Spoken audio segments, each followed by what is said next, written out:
மகத்தான வாழ்வை அருளும் மகா கும்பமேளா. உத்தரப்பிரதேசத்தில் உள்ள பிரயாக்ராஜில் தொடங்கி இந்த ஆண்டின் பிரசித்தமான கும்பமேளா கடந்த ஒரு மாதமாக நடைபெற்று வருகிறது. மகா கும்பமேளா உத்தரப்பிரதேச மாநிலம் பிரயாக்ராஜில் பௌஷ பௌர்ணமியையொட்டி திங்கட்கிழமை ஜனவரி மாதம் 13ஆம் தேதி தொடங்கியது. மகா சிவராத்திரி திருநாளான பிப்ரவரி 26ஆம் தேதி வரை 45 நாட்களுக்கு இந்த நிகழ்வு நடைபெற உள்ளது. சராசரியாக ஒரு நாளைக்கு 80 லட்சம் பேர் முதல் 2 கோடி பேர் வரை திருவேணி சங்கமத்தில் நீராடுகின்றனர். தங்கள் ஆன்மீக வாழ்வின் பெரும்பயனாக கும்பமேளாவில் கலந்து கொள்வதையும் திருவேணி சங்கமத்தில் நீராடுவதையும் நினைப்பதால் நாளுக்கு நாள் கூட்டம் அதிகமாகிக் கொண்டே இருக்கிறது. பிரயாக்ராஜுக்கு வரும் பிரதானமான சாலைகளில் எல்லாம் வாகனங்கள் பல கிலோமீட்டர் தூரத்திற்கு அணிவகுத்து நிற்கின்ற காட்சிகளை நாம் தினந்தோறும் செய்தித்தாள்களில் பார்த்து கொண்டிருக்கிறோம்.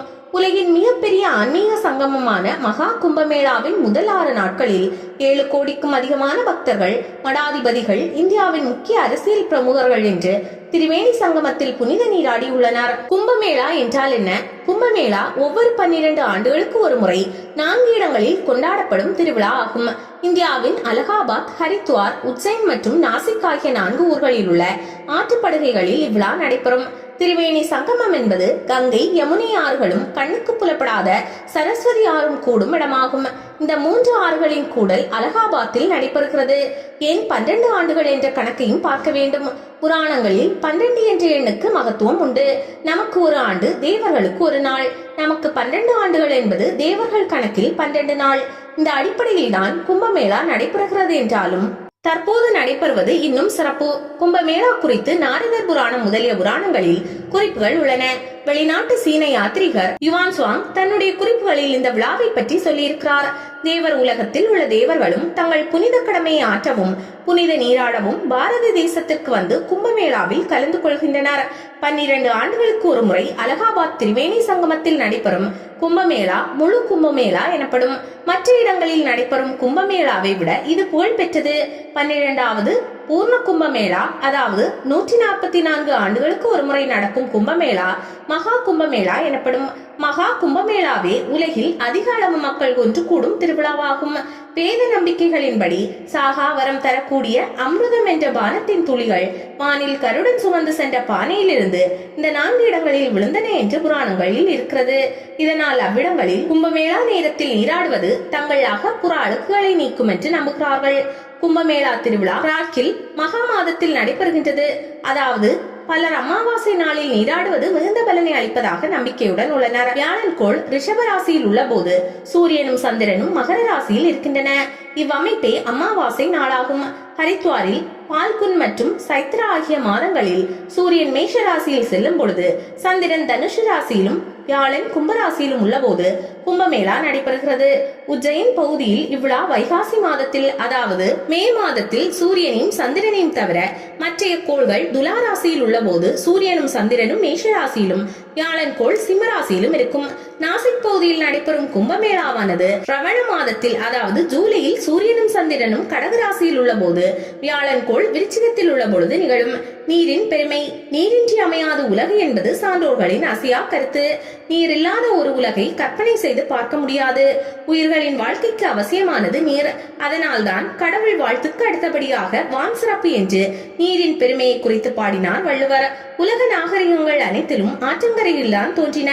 அதனால் மனிதன் தன்னுடைய முதன்மையான கொண்டாட்டமாக நீர்நிலைகளை கொண்டாடுகிறான். உலகம் முழுக்க இந்த வழக்கம் இருக்கிறது என்றாலும் அது பாரத நாட்டிலே மிக சிறப்பாக இருக்கிறது. ஆறுகளின் பெருமை. பாரதத்தின் ஒவ்வொரு நதியும் புனித நதிகள் தான். அந்த நதிகளின் புனிதத்தன்மையை எடுத்துக்காட்டுவதற்காக ஏராளமான புராண கதைகள் அந்த நதிகளின் வரலாற்றோடு இணைந்திருக்கின்றன. இறைவனை தீர்த்தன் என்றும் சொல்வார்கள். ஐம்பூதங்களிலே நீர்தான் முதன்மையானது, தூய்மையானது, இன்றியமையாதது, படைப்பு தொழிலுக்கு ஆதாரமானது. அதனால்தான் இறைவனை சொல்கின்ற பொழுது நீராகி நிலனாகி என்று முதலில் நீராக இறைவனை இருப்பதாக நமது ஆழ்வார்களும் நாயன்மார்களும் பாடியிருக்கின்றனர். ஒரு ஆலயத்தில் இறைவன் அருள் சக்தி பெறுவதற்கு திருக்குடமுழுக்கு என்னும் நன்னீராட்டு விழாவை நடத்துகின்றோம். மந்திரங்களை கடத்தும் சக்தி நீருக்கு உண்டு என்பதால் அதை கும்பத்தில் ஆவாகனம் செய்து பிம்பத்தில் ஏற்றுகின்றோம். பெருவிழாக்கள் என்று சொல்லப்படும் பிரம்மோற்சவ திருவிழாக்களிலும் தீர்த்தவாரி உற்சவம் என்பது சிறப்பானது. இந்த உற்சவம் இல்லாவிட்டால் திருவிழாக்கள் நிறைவடைவதில்லை. எனவே ஆன்மீகத்தின் அடிப்படை நீரின் பெருமையிலும் ஆறுகளின் பெருமையிலும் தான் அடங்கி இருக்கிறது. அந்த ஆறுகளை புண்ணியமாக கருதி நடத்தும் புனித விழாக்களில் ஒன்றுதான் மகா கும்பமேளா. புண்ணியமாக கருதி நடத்தும் புனித விழாக்களில் ஒன்றுதான் கும்பமேளா. மாசிமகம், மகாமகம், புஷ்கரம், கும்பமேளா. மாசிமகம், மகாமகம், புஷ்கரம், கும்பமேளா இந்த 4 விழாக்களும் நீரை அடிப்படையாக கொண்ட விழாக்கள் என்றாலும் இவற்றில் வேறுபாடு உண்டு. இவை அனைத்துமே புனித விழாக்கள் தான். மாசிமகம் என்பது ஒவ்வொரு ஆண்டும் கொண்டாடப்படும் விழா. சிம்ம ராசியில் மக நட்சத்திரத்தில் சந்திரன் நுழையும் பொழுது கும்பராசியில் சூரியன் நிற்பார். அப்போது பௌர்ணமியும் இருக்கும். மாசி மாதம், பௌர்ணமி, மக நட்சத்திரம் இந்த 3 இணைந்த நாளில் எல்லா கோயில்களிலும் மாசி மகம் கொண்டாடுவார்கள். சைவம், வைணவம், சாக்தம் என்று எல்லா சமய பிரிவுகளுக்கும் மாசி மகம் முக்கியமானது. எல்லா கோயில்களிலும் உற்சவ மூர்த்திகளும் அருகாமையில் உள்ள குளக்கரைக்கோ ஆற்றங்கரைக்கோ கடற்கரைக்கோ சென்று நீராட்டம் காண்பதும் அந்த நீராட்டத்தோடு இணைந்து மக்கள் நீராடுவதுமாக மாசி மகம் கோலாகலமாக நடக்கும். 12 ஆண்டுகளுக்கு ஒரு முறை குரு சிம்மராசியில் சந்திரனோடு இணைந்து இருக்கும் காலத்தில் மாசி மாதத்தில் கொண்டாடப்படும் விழா மகா மகம் எனப்படும். குரு பகவான் கும்பராசிக்கு 12 ஆண்டுகளுக்கு ஒரு முறையே வருவதால் மகாமக புண்ணிய காலமும் 12 ஆண்டுகளுக்கு ஒரு முறை வருகிறது. நதிகளை வணங்கும் விழாக்கள் புஷ்கரம் என்று அழைக்கப்படுகின்றன. ஒவ்வொரு ஆண்டும் ஒவ்வொரு நதி என்று நாட்டின் பல்வேறு பகுதிகளில் உள்ள 12 புண்ணிய நதிக்கரைகளில் இந்த விழா கொண்டாடப்படுகிறது. அதாவது ஒவ்வொரு நதிக்கும் 12 ஆண்டுகளுக்கு ஒரு முறை புஷ்கரம் நடைபெறும். அதுவே 144 ஆண்டுகளுக்கு ஒரு முறை மகா புஷ்கரமாக கொண்டாடப்படுகிறது. புராணங்களின்படி புஷ்கரா என்று அழைக்கப்படும் ஒரு அந்தணர் சிவனை நோக்கி கடும் தவம் புரிந்ததாகவும் அதன் பயனாக நதிகளை தூய்மைப்படுத்தும் சக்தியை பெற்றதாகவும் நம்பப்படுகிறது. ஒவ்வொரு ஆண்டும் குரு எந்த ராசியில் சஞ்சரிக்கிறாரோ அந்த ராசிக்குரிய நதிகளில் இவர் வசிப்பாராம். அப்படி வசிக்கும் போது அந்த நதிகளில் நீராடுவது புண்ணியமாக கருதப்படுகிறது. இந்த 3 விழாக்களில் இருந்தும் மாறுபட்டது கும்பமேளா.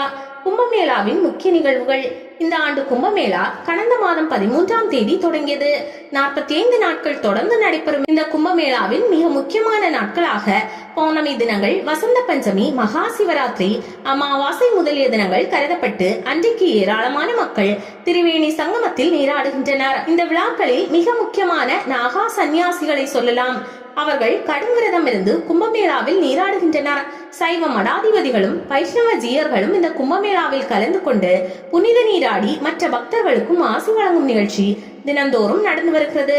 கும்பமேளாவின் 3 முக்கிய நிகழ்ச்சிகள் முக்கியமாக கருதப்படுகின்றன. ஒன்று, சங்கல்பம் செய்து கொண்டு திரிவேணி சங்கமத்தில் நீராடுவது. இரண்டாவதாக ஆலயங்களில் இறைவனை வணங்குவது, முன்னோர்களுக்கான நீர்க்கடன்களை நிறைவேற்றுவது. மூன்றாவதாக கும்பமேளாவில் கலந்து கொள்ளும் சாதுக்கள் மற்றும் ஆன்மீக பெரியோர்களின் ஆசிகளை பெறுவது. திரிவேணி சங்கமத்தின் பெருமை. திரிவேணி சங்கமம் என்னும் வடமொழி சொல்லுக்கு 3 ஆறுகள் கூடுமிடம் என்பது பொருள். திரிவேணி சங்கமத்தில் கங்கை, யமுனை ஆறுகளுடன் கட்புலனாகாத சரஸ்வதி ஆறும் வந்து கலப்பதாக நம்பப்படுகிறது.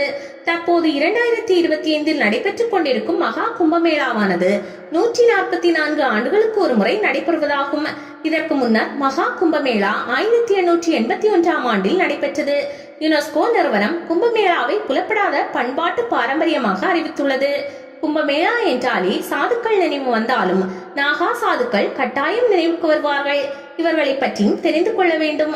இந்து மதத்தின் 2 பிரிவுகளான சைவமும் வைணவமும் இந்திய ஆன்மீக வரலாற்றில் பெருமாதிக்கம் செலுத்துகின்றன.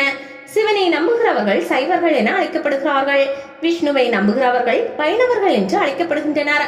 வைணவ அகாடாக்களில் உள்ள சாதுக்கள் வைராகிகள் என்றும், சைவ அகாடாக்கிகளில் உள்ள சாதுக்கள் தஷ்ணமி அல்லது சந்நியாசிகள் எனவும் அழைக்கப்படுகிறார்கள். ஆகவே நாக சந்நியாசிகள் சைவ அகாடாக்களில் மட்டுமே காணப்படுகின்றனர். வடநாட்டில் சரஸ்வதி தேவியை புனிதமாக கருதி வழிபடும் வழக்கம் இன்றும் உள்ளது. குறிப்பாக வசந்த பஞ்சமி நாளில் திரிவேணி சங்கமத்தில் நீராடுவதை அவர்கள் புனித கடமையாகவே கருதுகின்றனர். இந்த நீராடலை அமுத ஸ்நானம் என்று அழைக்கின்றனர். எப்படி அடைவது? பிரயாக்ராஜுக்கு அருகில் அலகாபாத் விமான நிலையம் அமைந்துள்ளது. பிரயாக்ராஜ் விமான நிலையம் என்றும் அழைக்கப்படுகிறது. இது நகர மையத்திலிருந்து தென்மேற்கே சுமார் 12 கிலோமீட்டர் தொலைவில் அமைந்துள்ளது. இந்தியாவின் அனைத்து முக்கிய நகரங்களிலிருந்து ரயில் மற்றும் சாலை வசதிகள் நன்கு இணைக்கப்பட்டுள்ளன.